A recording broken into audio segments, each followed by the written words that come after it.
Halo, jumpa lagi dengan saya. Kali ini kita akan belajar matematika tingkat SMA SMK dengan materi yang akan kita bahas yaitu tentang statistika dengan subpokok bahasan yaitu tentang jenis-jenis diagram. Kalau pada pertemuan sebelumnya kita telah mempelajari tentang penyajian data dalam bentuk distribusi frekuensi. Pada materi kali ini kita akan belajar penyajian data dalam bentuk diagram. Adapun jenis-jenis daripada diagram tersebut antara lain ada diagram batang, diagram garis, diagram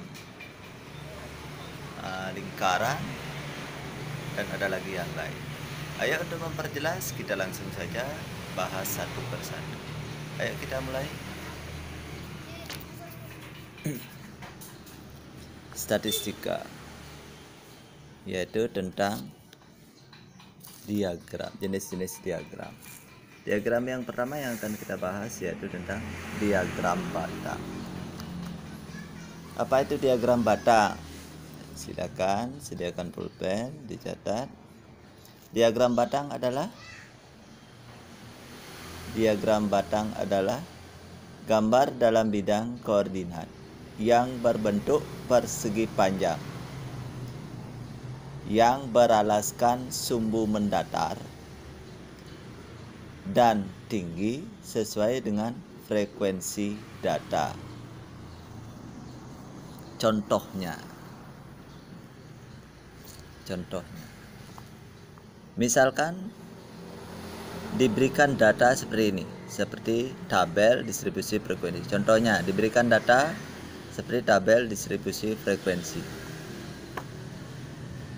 Bentuknya begini ya. Ada kelas 10K1, ada jumlah siswa 10K1 jumlahnya 36, K2 37 dan seterusnya seperti itu. Nah, bagaimana penyelesaiannya dalam bentuk diagram batang? Kita gambar dulu sumbu masing-masing, yaitu sumbu mendatar dan sumbu vertikal, di mana sumbu mendatar ini merupakan kelas, yang vertikal ini sebagai frekuensinya. Sekarang baru kita hubungkan, di mana untuk kelas 10K1 kita mulai dari 10K1. Untuk 10K1 itu jumlahnya 36. Kita perkirakan 36 itu ada di sini ya. Misalkan 36 ada di sini. Kita hubungkan. Kalian pakai penggaris supaya lebih rapi. Kita baru buat begini. Ini diagram batang berbentuk persegi. Itu deh. Berikutnya 10K2 jumlahnya 37. 37 kita perkirakan dia di sini. Lebih tinggi lagi sedikit.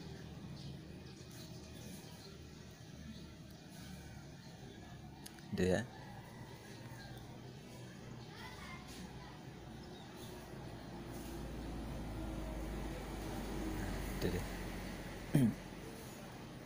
Berikutnya kelas 10 farmasi jumlahnya 36, sama dia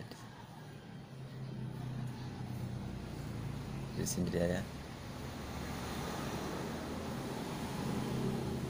Silakan pakai penggaris supaya dia lurus. Berikutnya 11K1 jumlahnya 30, pas dia di sumbu vertikalnya.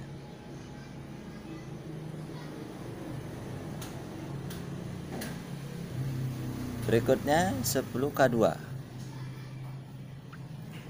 jumlahnya 29, perkirakan dia agak ke bawah sedikit. Anggap saja di sini.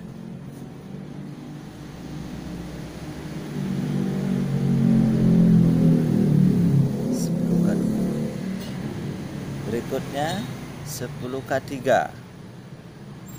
jumlahnya 39, dia lebih tinggi, sudah di sini ya.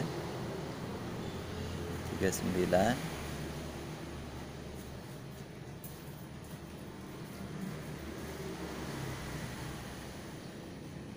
39.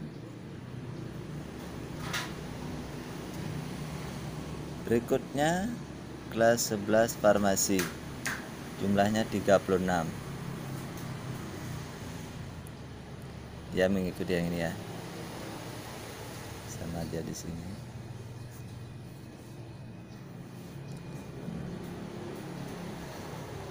Ya, seperti itu deh. Nah, inilah yang disebut dengan diagram batang. Ini diagram batang. Bisa dipahami? Bisa. Kalau sudah, kita masuk ke diagram garis. Yang kedua, diagram garis. Sekarang kita masuk ke diagram garis. Apa itu diagram garis? Diagram garis adalah gambar pada bidang koordinat dalam bentuk garis. Gambar dalam bidang koordinat dalam bentuk garis. Contohnya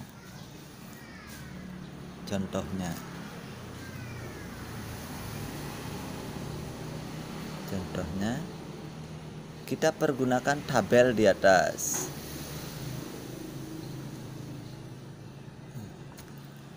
Tabel di atas ini maksudnya tabel distribusi frekuensi yang tadi diberikan, kita pergunakan untuk diagram batang. Sekarang ini kita langsung pergunakan sebagai diagram garis. Kita buat dulu sumbunya. Kalian pakai penggaris ya. Ini frekuensi, yang di sini kelas. Pertama di sini, anggap saja di sini 10, 20, 30, 40,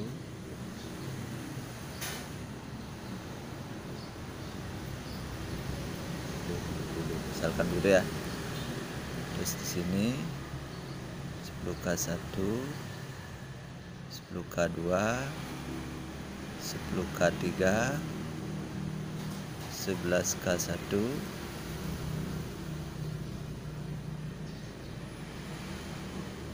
11K2, 11K3, kurang ya, Pak tambah di sini. 11 F sini ya, di sini ini kelas, karena kurang, Pak tambah lagi. Itu. Nah, sekarang pertama datanya K1 jumlahnya 36. Anggap saja di sini 36. K1 36. Terus kedua K2 jumlahnya 37, di atas lagi sedikit. Jadi ya. Terus berikutnya K3. K3 berapa dia? K6 lagi. 36 lagi ya. Terus berikutnya 11K1. 11K1 berapa? 30. Sini dia. Terus berikutnya K2 29. Anggap saja di sini 29. Berikutnya K3 39. Anggap sini dia.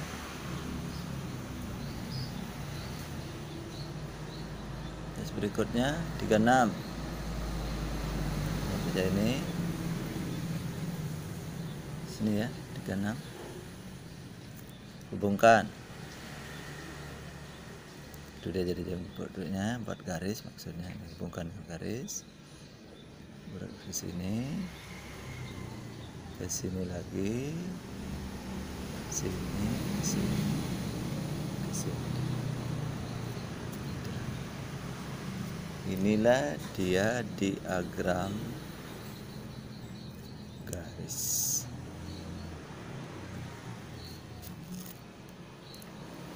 Sudah bisa dipahami? Untuk pertemuan kali ini, nah, Bapak tambahkan lagi satu, yaitu diagram lambang nomor 3. Diagram lambang. Nah, apa itu diagram lambang? Diagram lambang sering disebut juga dengan piktogram. Sering disebut dengan piktogram. Piktogram. Sering disebut dengan piktogram.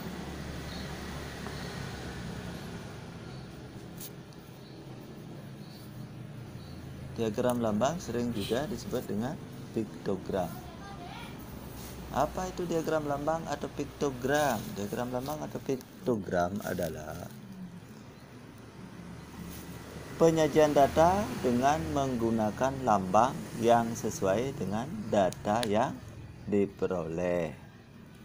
Penyajian data dengan menggunakan lambang yang sesuai dengan data yang diperoleh. Contohnya,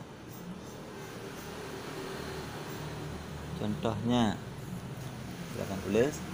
Buatlah diagram lambang atau piktogram dari 800 pegawai yang terdiri dari 300 orang pria dan 500 orang wanita.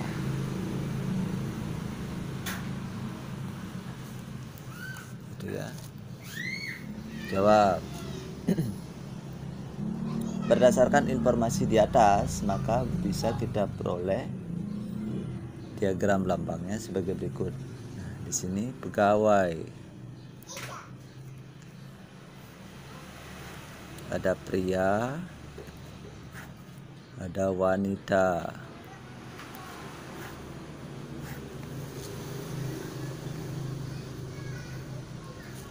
terus jumlahnya.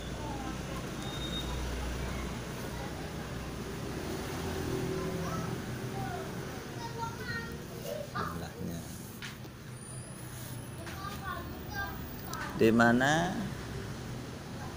untuk pria jumlahnya tadi dikatakan berjumlah 300.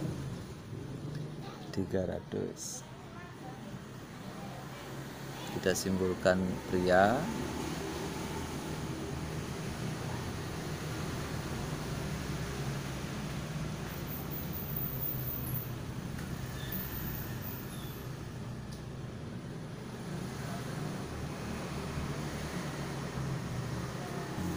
Ya, 300. Wanita jumlahnya 500.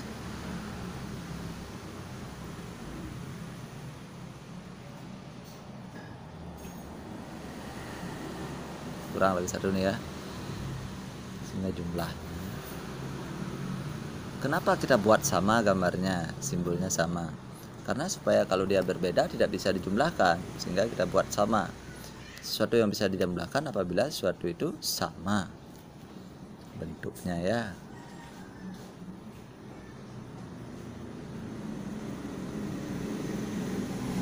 Lima, itu 2, 3, 4 lagi satu.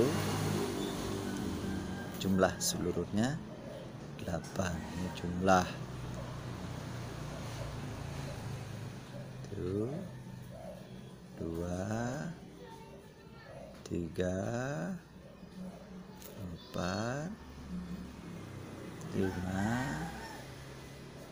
6, 7, 8. Gua ulang itu 2, 3, 4, 5, 6, 7, 8. Itu 2, 3, 4, 5, 6, 7. Itu 2, 3, 4, 5, 6, 7, 8. Nah, inilah yang disebut dengan diagram lambang. Keterangannya harus diisi keterangan karena ini ratusan. Berarti satu gambar ini nanti akan mewakili 100 pegawai. Satu gambar mewakili 100 pegawai. Bisa dipahami? Bisa, mudah-mudahan saya. Itu yang bisa Bapak jelaskan untuk materi kita hari ini. Kita ketemu di lain kesempatan. Sampai jumpa. Jangan lupa like dan subscribe. Bye-bye.